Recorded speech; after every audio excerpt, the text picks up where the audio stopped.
Hello, good evening students. How are you? I hope you all will be happy and healthy. कैसे हो विद्यार्थियों? आशा करता हूँ आप सभी स्वस्थ होंगे और मस्त होंगे। एक बार फिर से genius junction 31 YouTube channel welcome all of you here. बच्चों, आप सभी का स्वागत है। पुनः मैं आ गया हूँ पास्ट इंडेफिनिट टेंस की पैसिव वॉइस के वीडियो में। आइए देखते हैं पास्ट इंडेफिनिट टेंस की पैसिव वॉइस कैसे बनाई जाती है।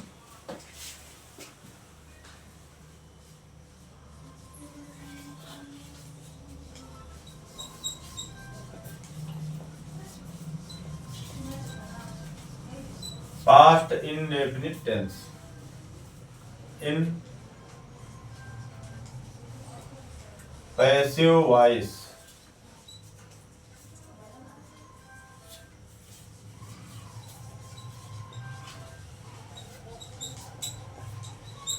affirmative sentences।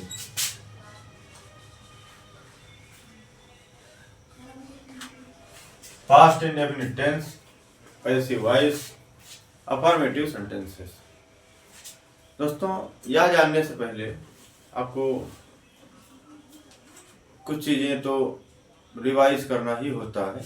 जैसे past indefinite tense generally English में ही आता है सेंटेंस, उसी को आपको पैसिव में बदलना होता है, पैसिव में अथवा एक्टिव में करना होता है। कई बार पैसिव सेंटेंस गिवन होता है एग्जाम पेपर में और आंसर में आपको एक्टिव बनाना होता है। तो सबसे बड़ा चैलेंज स्टूडेंट के सामने होता है आइडेंटिफिकेशन का, problem of identification of tenses in English, यानी अंग्रेजी में टेंस को कैसे पहचाने कि यह किस टेंस का है सेंटेंस।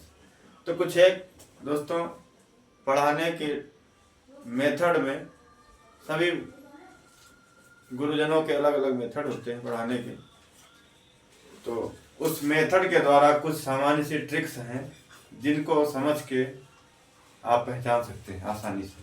तो कैसे जानेंगे पास्ट इंडेफिनिट टेंस का सेंटेंस है, तभी तो पास्ट इंडेफिनिट टेंस के हेल्पिंग वर्ब्स को एंड अदर रूल्स को अप्लाई कर पाएंगे आप। तो सामान्य सा रूल है अफर्मेटिव सेंटेंस का, 12 टेंस में से एकमात्र ऐसा टेंस है जो वर्ब की सेकंड फॉर्म लेता है। 12 टेंस में से एकमात्र ऐसा टेंस है जो वर्ब की सेकंड फॉर्म यानी कि पास्ट फॉर्म लेता है। बाकी 11 टेंस में वर्ब की सेकंड फॉर्म किसी भी टेंस में यूज नहीं होती सिवाय पास्ट इंडेफिनिट के। तो आपको याद रखने बड़ी आसानी होगी, जब सब्जेक्ट के बाद में कोई हेल्पिंग वर्ब ना हो, सब्जेक्ट के बाद में is, am, are, was, were, do, does, has, have, had, will, shall, कोई भी मॉडल इट्सेट्रा, कोई भी हेल्पिंग वर्ब अथवा मॉडल ना हो और सीधे सीधे वर्ब की सेकंड फॉर्म दी गई हो तो पास्ट इंडेफिनिट टेंस होता है। कुछ चीजें हैं और, जैसे बीट है, बीट, बीट, बीटन, बीट की जो कि सेकंड फॉर्म भी बीट ही होती है। तो प्रेजेंट इंडेफिनिट में भी बिना हेल्पिंग वर्ब के वर्ब की फर्स्ट फॉर्म यूज की जाती है। तब यह चैलेंज बन जाता है कि कैसे जाने कि ये प्रेजेंट इंडेफिनिट है या पास्ट इंडेफिनिट है। तो इसके लिए भी रूल्स कुछ ट्रिक्स हैं दोस्तों। जैसे लास्ट में एस्टरडे लगा रहेगा, लास्ट नाइट लगा रहेगा, लास्ट ईयर लगा रहेगा तो पास्ट इंडेफिनिट होगा। यद्यपि लिखा हो they beat their servant last night, ऐसा करके लिखा हो तो जाहिर तौर पर यह पास्ट इंडेफिनिट ही होगा, प्रेजेंट इंडेफिनिट नहीं हो सकता क्योंकि लास्ट लगा हुआ। लास्ट बोले तो पिछला, पिछला बोले तो बीता हुआ समय, बीता हुआ समय बोले तो पास्ट इंडेफिनिट हो ही जाएगा वो। तो इस प्रकार की ट्रिक्स से आप पहचान पाएंगे। यानी कि इसका पैसिव वॉइस का यस यस क्या होगा, फिर एग्जाम्पल में और अभी समझा देते हैं। यस यस होगा new subject plus was oblique verb plus verb की third form plus by plus object plus R S plus full stop.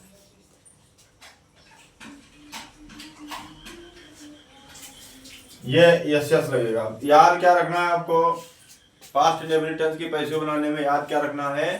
Helping verb, कौन सी हेल्पिंग वर्ब लगना है? वाज और वर, वाज और वर दोनों एक साथ नहीं, वाज ऑब्लिक वर दोनों में से कोई एक, according to the number of the subject, यानी कि सब्जेक्ट के नंबर के हिसाब से। तो न्यू सब्जेक्ट, न्यू सब्जेक्ट का मतलब यह है एक्टिव में दरअसल सब्जेक्ट को प्रधानता दी जाती है, पैसिव वॉइस में ऑब्जेक्ट को प्रधानता दी जाती है। तो गिवन सेंटेंस का जो ऑब्जेक्ट होगा उसको ही आप सब्जेक्ट बनाएंगे, इसलिए इसको न्यू सब्जेक्ट के रूप में लिखा गया ताकि अच्छे से याद हो सके। तो न्यू सब्जेक्ट के बाद में स्ट्रक्चर एक्टिव जैसा ही रहता है। स्ट्रक्चर जो वाक्य की संरचना होती है वो एक्टिव के जैसी ही होती है। एक्टिव में क्या स्ट्रक्चर होता है? अफर्मेटिव सेंटेंसेस का अथवा निगेटिव सेंटेंसेस का पहले सब्जेक्ट आता है, फिर हेल्पिंग वर्ब आती है, फिर मेन वर्ब आती है, फिर ऑब्जेक्ट आता है, और उसके बाद डायरेक्ट और इनडायरेक्ट ऑब्जेक्ट अगर बोथ आर गिवन तो क्रमशः आते रहते हैं। उसके बाद आर्यस जो बचा हुआ सेंटेंस का पार्ट होता है वो आ जाता है। तो कहने का मतलब है संरचना जैसे एक्टिव में होती है वैसे ही पैसिव में होती है। तो एग्जाम्पल देख लेते हैं। I gave you a pen। दोस्तों I gave you a pen, अब देखिए यहाँ पे ये सब्जेक्ट है और ये मेन वर्ब है, यहाँ पे कोई हेल्पिंग वर्ब नहीं है। जब ऐसी स्थिति हो बिना हेल्पिंग वर्ब के या तो प्रेजेंट इंडेफिनिट टेंस बनता है या तो पास्ट इंडेफिनिट टेंस बनता है। प्रेजेंट इंडेफिनिट होने के लिए शर्त क्या होती है? वर्ब की फर्स्ट फॉर्म गिवन हो अथवा वर्ब की फर्स्ट फॉर्म में यस या यस लगी हो तो प्रेजेंट इंडेफिनिट होगा। लेकिन जब यहाँ पर वी स्क्वायर हो, बोले तो वर्ब की सेकंड फॉर्म हो, एक गेव लिखा है, गेव किसकी फॉर्म है?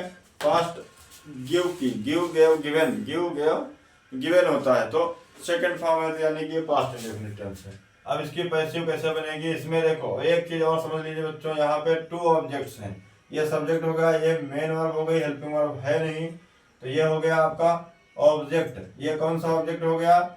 Indirect object. इसको इसका इस सेंटेंस का पोस्टमार्टम करके समझते हैं, इनडायरेक्ट ऑब्जेक्ट हो गया। सेंटेंस में ट्रांजिटिव जो वर्ब होती हैं, ट्रांजिटिव वर्ब्स, वो दो ऑब्जेक्ट्स ले लेते हैं, direct object and indirect object. तो ये इनडायरेक्ट ऑब्जेक्ट हो गया, अब ये आपका हो गया डायरेक्ट ऑब्जेक्ट। डायरेक्ट ऑब्जेक्ट और इनडायरेक्ट ऑब्जेक्ट में क्या डिफरेंस है? इनडायरेक्ट ऑब्जेक्ट होता है व्यक्ति वाला। कौन सा होता है? व्यक्ति वाला। इनडायरेक्ट ऑब्जेक्ट में कोई व्यक्ति होगा, पर्सन होगा, और डायरेक्ट ऑब्जेक्ट में कोई थिंग होगी, वस्तु होगी। तो इसमें दो ऑब्जेक्ट हैं, तो कैसे बनेगा? दो तरह से बन सकता है, दो तरह से बन सकता है। तो कैसे बनाएंगे? डायरेक्ट ऑब्जेक्ट इनडायरेक्ट ऑब्जेक्ट आपने समझ लिया होगा, इसको क्लीन कर लेते हैं।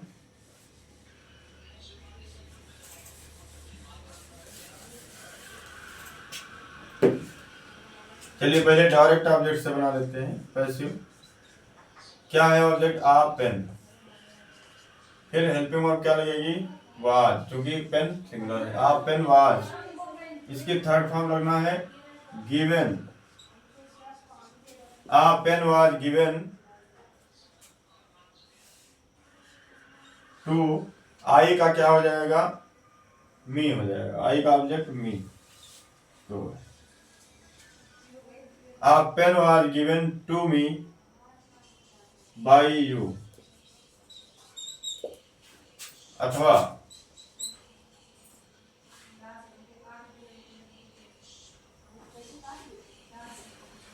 सॉरी चिल्ड्रेन, यहाँ पे थोड़ी सी मिसप्रिंट कर दिया। A pen was given, object हमारा यू था, a pen was given to you by me.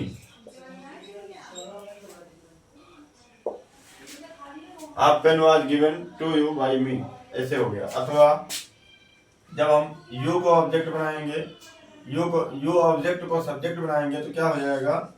You were. अब यहाँ पे देखिए वर लग गया क्योंकि यू प्लूरल है हमारा, you were given a pen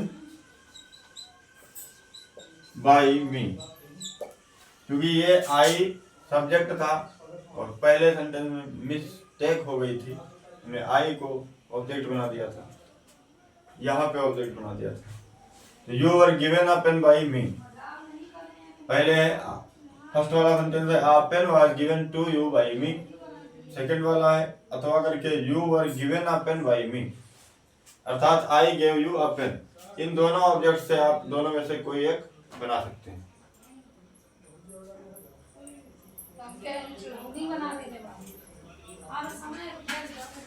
ठीक है, एक एग्जांपल और देख लेते हैं। सारिका saying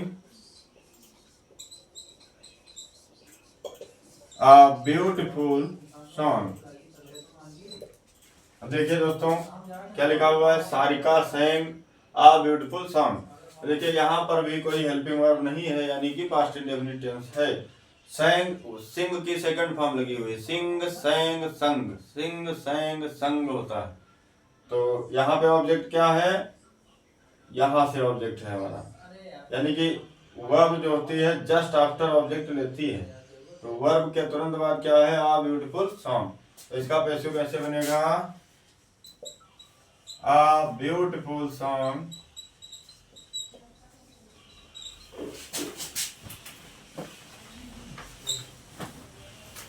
क्योंकि सिमिलर है इसलिए वाज लग जाएगा, और फिर वर्ब की third form sung by Sarika.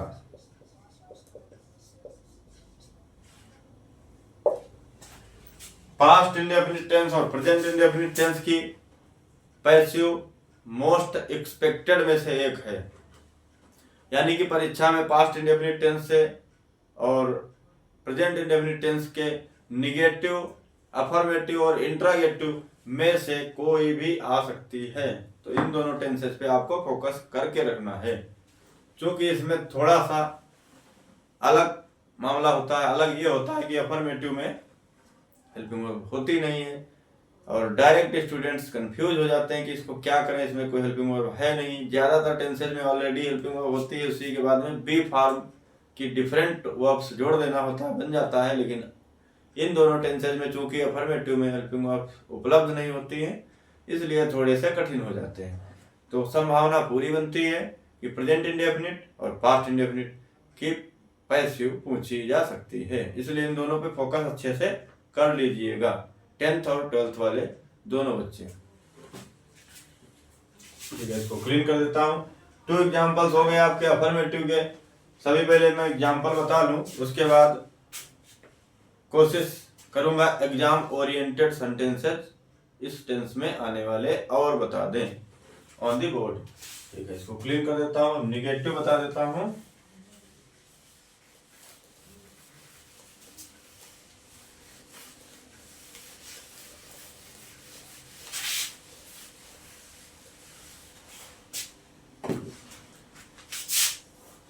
Negative sentences,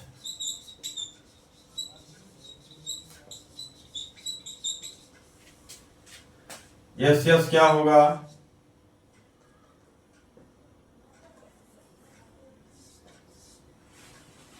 new subject plus was या verb plus not plus B cube plus by plus object plus R S plus full stop. अब देखो निगेटिव सेंटेंस पास्ट इंडेफिनिट का active का कैसा होगा, did not लगा होगा।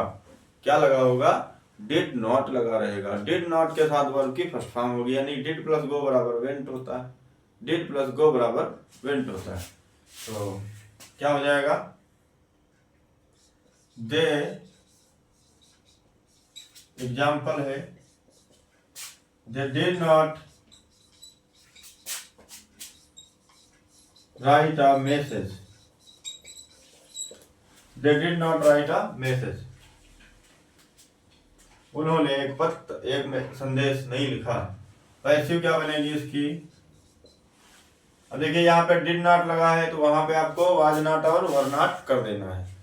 Object क्या है? A message.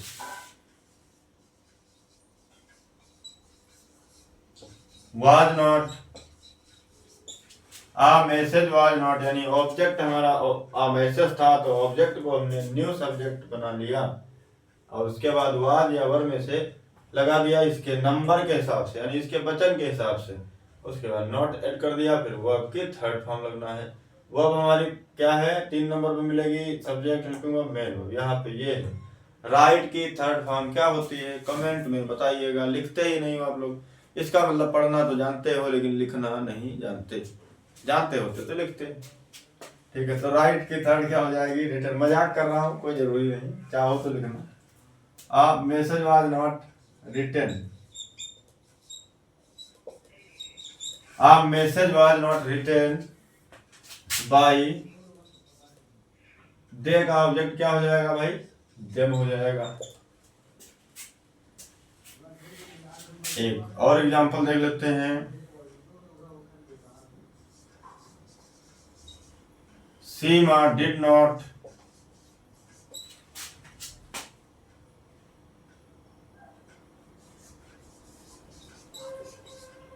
pluck the flowers. Seema did not pluck the flowers. इसका पैसिव क्या हो जाएगा दोस्तों? इसमें ऑब्जेक्ट क्या है? The flowers. द फ्लावर्स चूंकि प्लूरल है तो वर लगेगा, वर नॉट।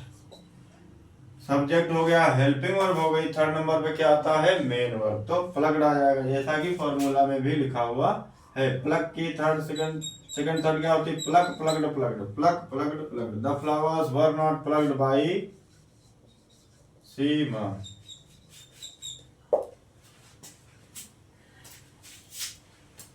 टू एग्जांपल्स हो गए,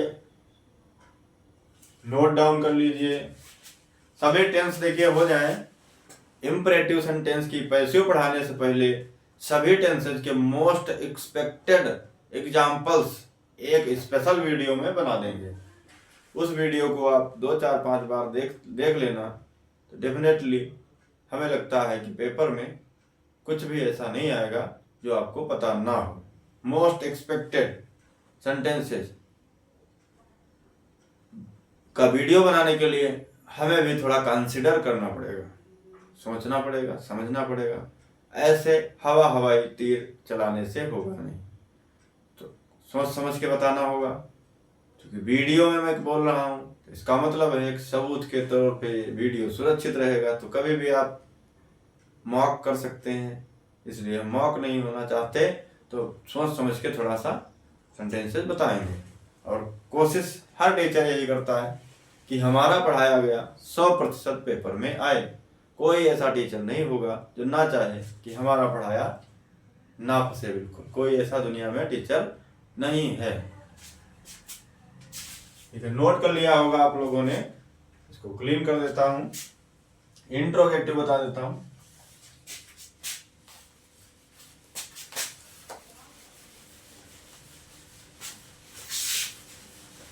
इंट्रोगेटिव सेकंड टाइप नहीं बताता हूं क्योंकि वो फर्स्ट टाइप के तरह ही बनेगा, केवल क्वेश्चन वर्ड बढ़ाना रहता है।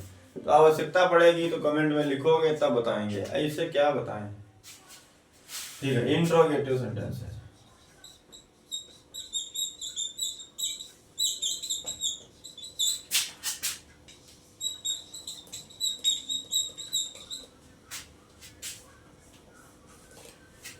यस यस वाज, ओ क्या, हाँ यस यस में was oblique were plus new subject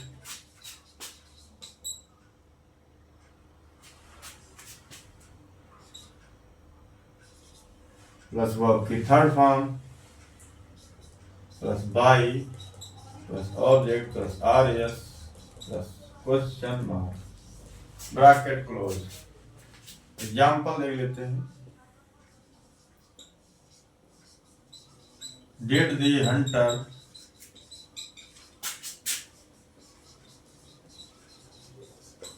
throw the net in the pond. Did the hunter throw the net in the pond? अब दोस्तों इतना बड़ा हो गया थोड़ा सा ना, तो बड़ा हो गया तो डरना मत, don't be afraid of it. बड़ा हो गया नो प्रॉब्लम, आपको इससे कोई मतलब ही नहीं है। ठीक है, आपको चार चीजें देखना है, subject, helping verb, main verb और ऑब्जेक्ट। तो हमारा ऑब्जेक्ट कहाँ पे है, ये हेल्पिंग वर्ब हो गई, ये सब्जेक्ट हो गया, ये मेन वर्ब हो गई, ये ऑब्जेक्ट हो गया। आपको इतना देखना है, बस इतना ही देखना है। क्या लिखना है, इन द पॉन्ड लिखा है, इन द मॉर्निंग लिखा है, इन द इवनिंग लिखा है, नो प्रॉब्लम, उसको लिखा रहने दो। ठीक है, वो जहां पे लिखा है एक्टिव में वहीं पे पैसिव में रहेगा। Where it is the same it will be, जहां पर ये है वहीं पर होगा, रहेगा। तो क्या करना है आपको,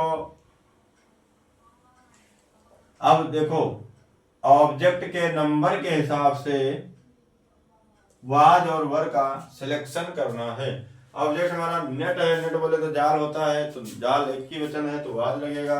तो डिड के प्लेस पे क्या कर देंगे, वाज लगा देंगे। फिर इसको उठा के यहाँ ले आएंगे, क्योंकि ये ऑब्जेक्ट है, अब इसको सब्जेक्ट बना लेंगे।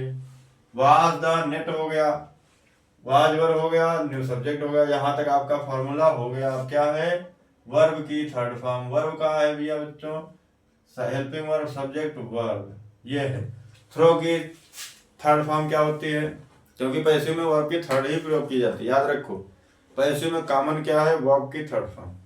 ठीक है, तो थ्रो की थर्ड फॉर्म क्या होती है, throw, threw, thrown, throw, threw, thrown. यहाँ पे लिख देता हूँ THROW, थ्रो मीन्स फेंकना। थ्रो की सेकंड फॉर्म है threw, THREW।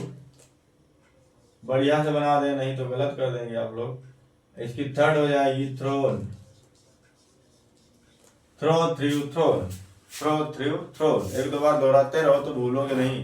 At the 11th our याद आ जाएगी, एन मौके पर याद आ जाएगी। अगर ढंग से पढ़ोगे चीजों को ना, तो वीडियो देखोगे, वीडियो देखते देखते अगर थ्रो, थ्रू, थ्रोन याद किया है तो इन मौके पर आपको यही वीडियो नजर आएगा मन में कि हाँ यार वहां पे पढ़ा था। एक्सपीरियंस करेंगे आप, ऐसा नहीं है, it is not a joke, it is really कि आप एक्सपीरियंस करेंगे। तो was the net thrown, helping verb हो गई, सब्जेक्ट हो गया, मेन वर्ब हो गई, क्या लगेगा, बाई और ऑब्जेक्ट। बाई हो गया, फिर ऑब्जेक्ट क्या था हमारा, सब्जेक्ट क्या था, हंटर, बाई दी हंटर। फिर इन दी पॉन्ड लिख दीजिए, जो कहते हैं क्वेश्चन मार्क लगा दीजिए। नेक्स्ट एग्जांपल है,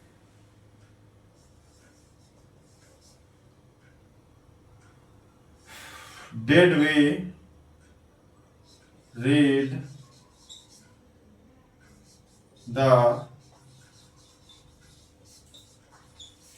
newspaper, did we read the newspaper yesterday.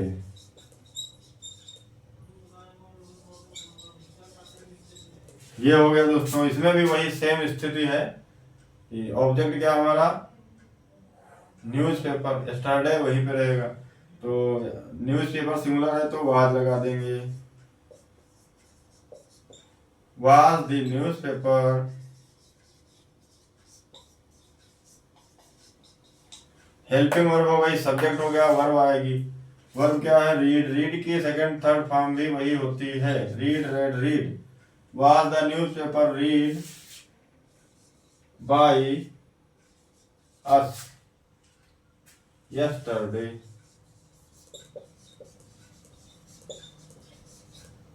Question mark। Note कर लीजिए।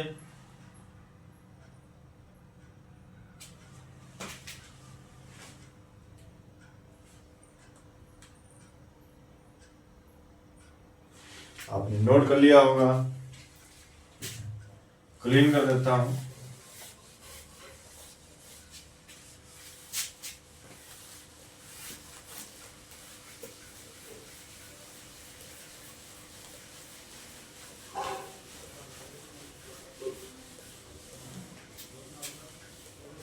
अब देखिए दोस्तों, कुछ एक एग्जाम्पल आपको SW में देने जा रहा हूँ, उन्हें आप अभ्यास करना, क्योंकि प्रैक्टिस बहुत जरूरी होती है। प्रैक्टिस के बिना कुछ भी संभव नहीं है। और अपने आप को मोटिवेट करते रहो, डीमोटिवेट मत होने दो। कभी कभी ऐसा भी समय आएगा कि आप हतोत्साहित नजर आएंगे, लेकिन कुछ एक क्षण के लिए, लंबे समय के लिए नहीं। आप मोटिवेट करते रहें, आप चीजों को दोहराते रहें, पढ़ते रहें, अभ्यास करते रहें। कुछ करना है तो डटकर चल, कुछ करना है तो डटकर चल, थोड़ा दुनिया से हटकर चल। कुछ करना है तो डटकर चल, थोड़ा दुनिया से हटकर चल। लीक पर तो सभी चल लेते हैं, लीक पर तो सभी चल लेते हैं, कभी इतिहास को पलट कर चल। बिना काम के मुकाम कैसा, बिना मेहनत के दाम कैसा, बिना काम के मुकाम कैसा, बिना मेहनत के दाम कैसा। जब तक न हासिल हो मंजिल तो राह में आराम कैसा, जब तक न हासिल हो मंजिल तो राह में आराम कैसा। दोस्तों, जिंदगी संघर्ष है, और संघर्ष मनुष्य को करते रहना चाहिए। संघर्ष इसलिए जरूरी है कि आदमी जब संघर्ष नहीं करता है, चीजों को सफर नहीं करता है, यद्यपि कि उसके पास सब कुछ हो, उसके पिता के पास सब कुछ हो, तो वो ऐशो आराम, लग्जरियस लाइफ हर कोई चाहता व्यतीत करना, लेकिन उसको कुछ तो संघर्ष करते रहना चाहिए। संघर्ष के मतलब ये नहीं कि गाड़ी आपकी खड़ी है, पैदल चल रहे हैं आप, ये संघर्ष नहीं है। संघर्ष का मतलब है आप विलासतापूर्वक जीवन को कम महत्व दो, आप कम विलासी हो, कम विलासता पूर्वक जीवन व्यतीत करें। अगर आप स्टूडेंट हैं तो आप अन्य लोगों की तरह ज़्यादा शौक ना करें। जब तक आप स्टूडेंट लाइफ में हैं तब तक आप थोड़ा सा स्ट्रगल जरूरी करें, बिल्कुल स्ट्रगल जरूरी है, स्ट्रगल करते रहें आप। क्योंकि बात ये होती है बच्चों, पिताजी की जब तक नैतिक और आर्थिक जिम्मेदारी आपकी है तब तक आप आर्थिक बोझ के रूप में हो और जिम्मेदारी के रूप में हो। लेकिन एक समय आएगा जब आप स्वयं जिम्मेदार हो जाएंगे, समझेंगे नहीं जिम्मेदार, लेकिन आप तब भी जिम्मेदार माने जाएंगे। आफ्टर योर इंटरमीडिएट, यानी जब आप 12वीं के एग्जाम दे लोगे, पास हो जाएंगे, स्नातक की कक्षाओं में प्रवेश करेंगे, तो आप एक जिम्मेदारी की तरफ बढ़ेंगे। तो क्या होगा, responsibility will be on the shoulders. Then कैसे आप संभालेंगे? तो अभी से चीज़ों को आपको ध्यान में रखना है और संघर्ष करते रहना है। संघर्ष करते रहने से आप आलसी नहीं होंगे। जब आलसी नहीं होंगे तो डेफिनेटली आपका मन और दिमाग और दिल सब स्वस्थ रहेगा एकदम। आप किसी भी समस्या को लड़ने के लिए हमेशा तैयार रहेंगे। You will be ready for 24 hours to face any type of challenge और प्रॉब्लम। आइए तो कुछ एग्जाम्पल और देख लेते हैं।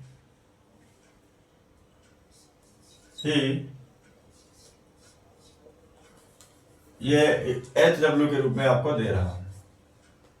He won the race. He won the race last night.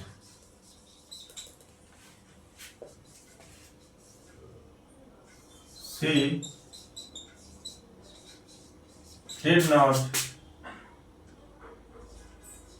say this.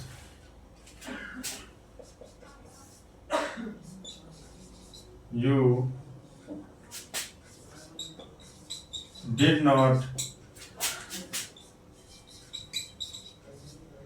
teach him.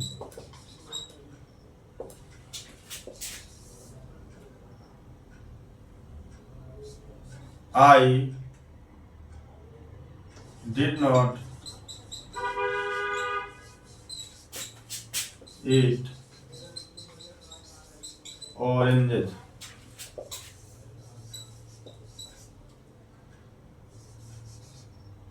Did she not ये हालांकि फॉर्मूला इसका स्पेशल नहीं बताया है, लेकिन आप कर लेना। सब्जेक्ट के बाद नोट लगेगा, डिड सी नॉट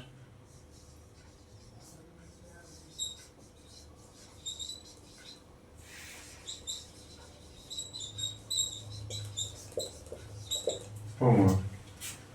दोस्तों एक इंट्रोगेटिव सेकंड में सेंटेंस होता है, हु वाले सेंटेंस की पैसिव कैसे बनती है, तो वो बाई होम से बनती है। वो इसी वीडियो में बता दूं, लिख लीजिएगा यहाँ पॉइंट बना के, की पॉइंट बना के,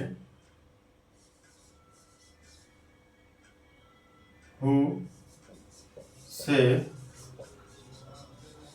स्टार्ट, ये मैंने बताया नहीं है, ठीक है, तो आज याद आ गया तो बता देता हूँ। हु से स्टार्ट होने वाले सेंटेंस की पैसिव वॉइस बाई हुम से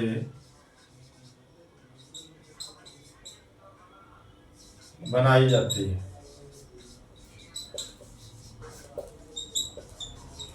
हु से स्टार्ट होने वाले सेंटेंस की पैसिव वॉइस बाई हुम से बनाई जाती है।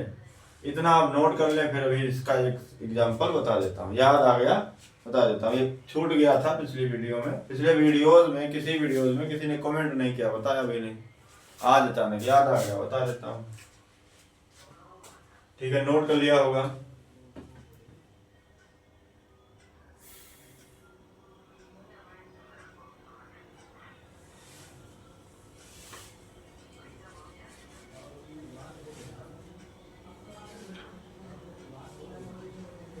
ठीक है, नोट कर लिया होगा।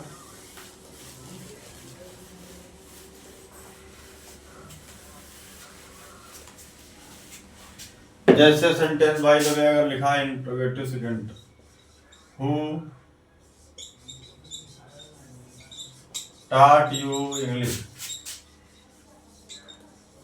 हु taught you इंग्लिश, तुमको अंग्रेजी कौन पढ़ाता है अथवा किसने पढ़ाया, तो पैसिव बनेगी इसकी बाई हुम से, शुरुआत में बाई लग जाएगा, बाई हुम हो गया। ठीक है, अब क्या है, ऑब्जेक्ट हमारा ये है और एक ये है, इनडायरेक्ट ऑब्जेक्ट है, ये डायरेक्ट ऑब्जेक्ट है। तो तीन प्रकार से बन सकता है, पीसी रेन, मार्टिन, आर्थर, इन सब फेमस ग्रामेरियन प्रसिद्ध व्याकरणाचार्यों के द्वारा अलग अलग विधियों से बताया गया है। तो बाय होम, अब इसको ऑब्जेक्ट को बनाएंगे आप सब्जेक्ट यहाँ पे, तो क्या हो जाएगा, वर लग जाएगा इसके पहले, by whom were you, by whom were you, verb की third form task English, by whom were you task English. एक तरीका ये हो गया, और भी तरीके हैं दो, उनके द्वारा भी बना सकते हो, तो ज्यादा दिमाग खराब करने की कोई जरूरत नहीं, एक ही तरीका याद रखो बस। इंग्लिश में अगर आपको विषय विशेषज्ञ बनना है तो आपको याद रखना पड़ेगा, परीक्षा के संदर्भ में ज्यादा याद करने की जरूरत नहीं है, एक ही तरीका काफी होगा। One method will be enough for the examination. Note कर लीजिए, कल एक ही वीडियो में पास्ट टेंस फिनिश कर देंगे, past continuous, past perfect tense finish कर देंगे। नेक्स्ट वीडियो में फ्यूचर के दोनों फिनिश कर देंगे। उसके बाद नेक्स्ट वीडियो में most expected examples all tenses के बताए जाएंगे। उसके बाद इम्परेटिव की पैसिव, और thereafter passive without agent. Passive ऐसे सेंटेंसेस की जिनमें एजेंट की जरूरत नहीं होती, यानी बाई यू की जरूरत नहीं होती है, ऐसे सेंटेंसेस पेपर में ज़्यादातर संभावना रहती है आने की, तो इस प्रकार के सेंटेंसेस भी बताए जाएंगे। उसके बाद ट्रांसफॉर्मेशन का अगला चैप्टर स्टार्ट होगा। एक्चुअली हमने ट्रांसफॉर्मेशन 20 से पढ़ाना इसलिए स्टार्ट किया, some children were demanding for this immediately, कुछ बच्चों की मांग थी तुरंत पैसिव पढ़ाया जाए। हमारे कोचिंग वाले स्टूडेंट्स और बाकी और जो स्टूडेंट्स तरीके हमारे उनको पसंद आते हैं। उन स्टूडेंट्स की मांग थी जो हमारे पास नहीं आ सकते थे, तो इसलिए हमने 20 से इसको बढ़ा दिया। उसके बाद ट्रांसफॉर्मेशन फ्रॉम दी बिगनिंग में जो भी चैप्टर होगा उसको पढ़ाएंगे, और उसके बाद में क्रमशः रिस्पेक्टिवली आगे बढ़ते रहेंगे। तो वीडियो में बने रहे, शुरू से अंत तक जरूर देखें। वीडियो आपको कैसा लगा? अगर अच्छा लगा है, पसंद आया तो लाइक करो, सब्सक्राइब भी कर दो, बेल आइकन भी दबा दो, कमेंट भी कर दो, शेयर भी कर दो। और अगर बढ़िया नहीं लगा तो कमेंट में शिकायत भी लिख दो भाई कि गुरुजी फला चीज़ है जो अच्छी नहीं है, फला चीज़ है जो गलत है। गलती तो हो सकती है भाई, बोलता हूँ लिख गलत जाता है, हो जाता है ऐसा, या लिख सही देता हूँ बोल गलत देता हूँ, ऐसा तो हो जाता बच्चों। दिमाग है, चीज़ों को जब याद रखो तो मेमोरी कार्ड की तरह कई बार मिस भी हो जाता है। Thank you all of you, मिलते हैं नेक्स्ट वीडियो में। तब तक के लिए आप सभी को गुड नाइट।